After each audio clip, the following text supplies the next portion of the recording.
we are going to develop a graph and an equation from a description. So basically we're going to read this story problem and we're going to come up with a graph and basically interpret it. I guess I just said what I originally said. So a math teacher has a clock centered at the origin of a coordinate plane. The hour hand of the clock is 5 inches long. Graph the relationship between x in hours and y in inches between the horizontal axes and the tip of the hour hand. Let midnight represent 0 hours and the graph the relationship for the time between midnight and 11:59 p.m. Write the equation describing the relationship of the graph. All right, so let's start this. We have this graph, and so we need to come up with some points. So let me grab my handy dandy graph. There he is. All right, so if I'm going to use my ruler to draw some straight lines, or as straight as I possibly can make them. You all have seen my lines. So let's pull this down just a little to mimic that line. And then what I'm going to do is, because we're looking at a wavefront, we don't have negative time, I am going to use this very edge as my y. I don't know why I went so far down. Let's erase some of this extra mess here. All right, so let's think about this. When we're at midnight, we're at 0. And this hand is 5 inches long. So we are actually starting at 5 inches. 1, 2, 3, 4, 5. Okay, so when we move around to 3 o'clock, so 1, 2, 3, we are at 0. Then we go down at 6, we are at negative 5, 3, 4, 5, 6, at 1, 2, 3, 4, 5. Then if we keep moving around our clock, when we're at 9, so 6, 7, 8, 9, we're back at 0. And then when we get to about midnight again, we're at 5.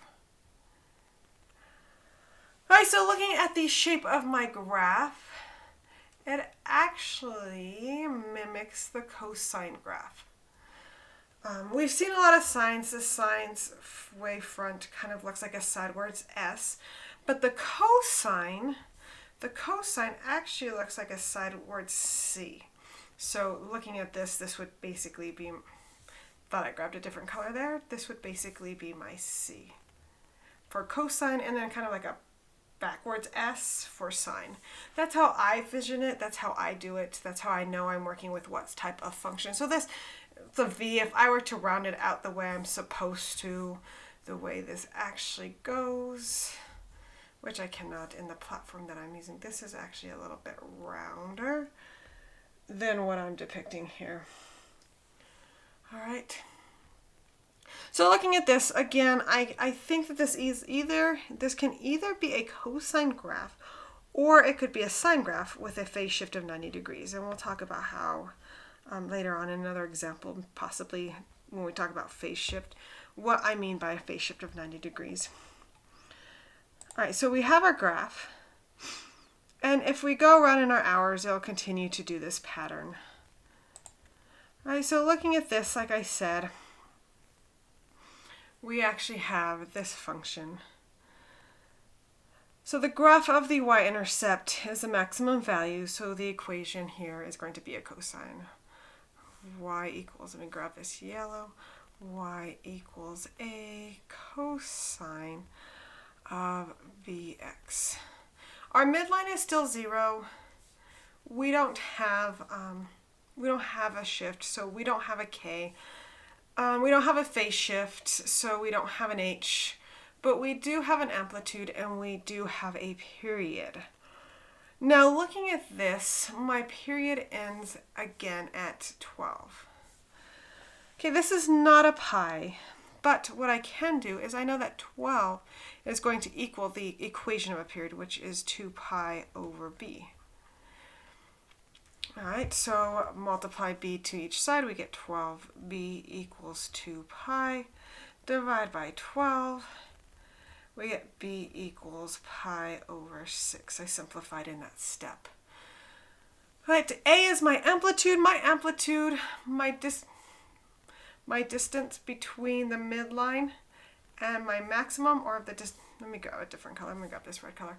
Or my midline and my minimum, that did not change colors, looks something like that. This distance right here is going to be my amplitude, which is 5. All right, so looking at this all put together, we have y equals 5 cosine pi over 6x. And you can have a period of pi over 6. It's perfectly okay to have a period of pi over 6.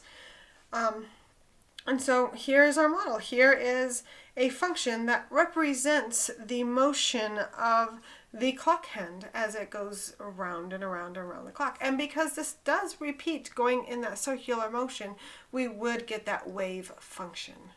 All right, guys, so this is the end of this example. If you guys have any questions, always feel free to ask, and I will catch you in the next video.